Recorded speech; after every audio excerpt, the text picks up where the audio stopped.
dificultats del moment actual, una de les dificultats més grans, és la demografia. És a dir, hi ha massa gent en el món.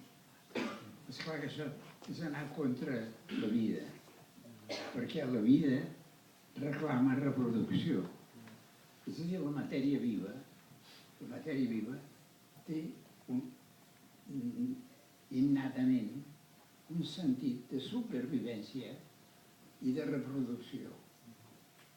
I l'home, amb els seus perfeccionaments tècnics, ha aconseguit vèncer els seus enemics principals.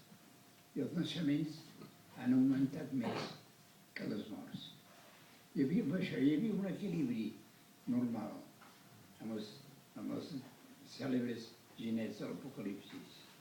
Però aquests ginets han estat descavalcats per l'home, sobretot les grans epidèmies que delmaven la humanitat.